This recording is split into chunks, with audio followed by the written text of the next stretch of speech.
President Obama says his new executive order offers millions of undocumented immigrants the chance to get right with the law and avoid deportation. But the specifics of his plan have left many wondering who's included and who's not. WGBH News reporter Stephanie Leiden has this focus report on what the policy shift means for undocumented residents here in Massachusetts. Before she grabs the car keys, this woman, who asked that we not identify her, makes a phone call. Every time I drive, I leave the house, I have to call my mom. She fears she may not return. Serena, as we agreed to call her, can't get a Massachusetts driver's license because she is here illegally. Her constant worry, police. If you get stopped, what's the concern? That I might be arrested. And turned over to immigration authorities. Serena has lived with this fear ever since she and her brother arrived here from Brazil to join their mother 15 years ago. She was hopeful when the president announced he would expand a program known as DACA, Deferred Action for Childhood Arrivals. It lifts the threat of deportation for undocumented immigrants who came to this country as children. We are a nation of immigrants. But President Obama didn't change the age cutoff. DACA is only for people who were under 16 when they arrived. Serena was 16 and a half. How hopeful were you that this was going to change things for you? I was really hopeful. I was ready and I was making plans. Serena was among the people attending this union-sponsored press conference in Boston in the wake of the president's executive order. For those covered, it offers not only protection from deportation, but also the chance to get a work permit. What does it mean to your family? It means a big relief. Yamila Pastorino, already qualified for DACA, has a license, and now, because her brother was born in this country, her parents will be protected from deportation. It's indescribable, the feeling of just peace that we get, knowing that it's okay, that we can stay here, they can work, they can do whatever they have to do. Tracking the exact number of undocumented residents is by nature an inexact science, but within the estimated 150,000 here in Massachusetts, Yamila and Serena represent a divide created by Obama's order. You're talking about a population of people that is suddenly cut in half of them getting the benefits to stay and come out of those shadows, and half who have to continue struggling as they have before. Frank Schultz of the Massachusetts Immigrant and Refugee Advocacy Coalition says the order does not solve the country's immigration issue. Why did you choose this school? And those on the other side of the debate agree. They're concerned Obama's order places more emphasis on border security and less on immigration violations. That, they say, will in effect lead to widespread protection of all undocumented immigrants. It's not just giving work permits to half the population, but it's everybody else pretty much gets to stay unless they've been convicted of a felony. But back behind the wheel of the car she's not legally allowed to drive, Serena is still looking over her shoulder. She's thinking about moving, not back to her native Brazil, but a new state, Illinois. I want to do something better with my life and everything. So in Illinois, you can take you can get a driver's license and you can get an in-state tuition. So it has crossed my mind to move to Illinois. As she tries to navigate what remains a complex immigration landscape.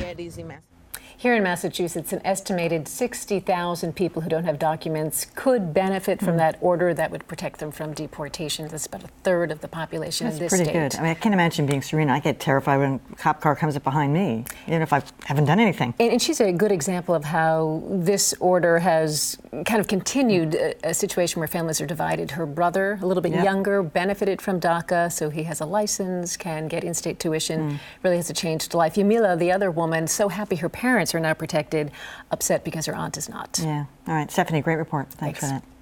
All right, so is the president's move a step in the right direction?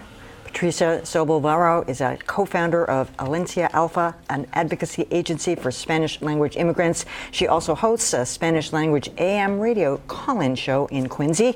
And Jessica Vaughn is with the Washington, D.C.-based Center for Immigration Studies, which advocates for better control over illegal immigration. So, Patricia, tell us your story, because you actually became a citizen in 1986, I believe.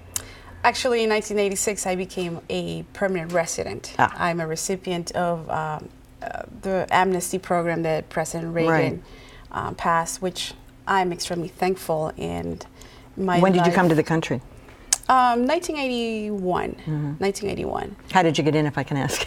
I came with a visa, and obviously I was 11 years old. I knew nothing about visas or permits, and obviously I was going to. I won a scholarship to one of the, if I may say, one of the best universities here. So I've always knew that I wanted to do something with my life, and I think that ability to stay here legally definitely changed my life for the best. I'm sure.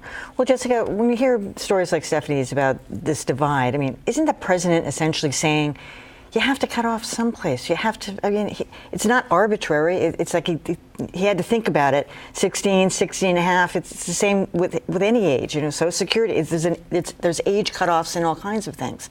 Is that fair?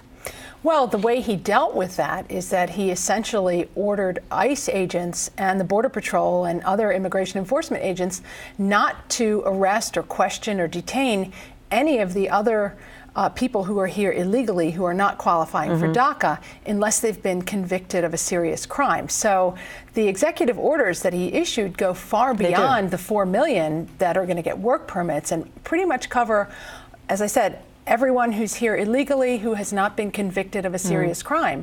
So I think that, pretty much everyone now is protected from deportation, but the problem is that, we don't have a shortage of legal immigration, and there are 4.5 million people who've been waiting overseas for their, to navigate. They've been sponsored by an American or a U.S. company or a legal permanent resident, and they are going to be pushed to the back of the processing, and they're getting this message that they're not the priority. I was going to ask Patricia about that, because it seems like these people are trying to do the right thing, going through the process as it was set up to be, and then the borders are wide open, people are just pouring over, and suddenly DACA and other... I think the way that I interpret this, two different processes. There aren't that many legal channels for all these people that had been waiting 12, 20 years to come to the United States. I agree with Jessica 100%. There aren't that many visas available. But let us not forget that the backbone of America is in part because all of those immigrants that have been here for 15, 20 years who contribute, just in Massachusetts alone, the Latino population contributes in the trillions in terms of providing work to others, in terms of paying sales tax, in terms of buying homes. So in a way, you have to also ask yourself, what do we do with these individuals that are contributing, that are paying taxes? They're not getting money back, but they are contributing. Do we just get rid of them? I don't know if that's the sensible solution. What should we do, Jessica?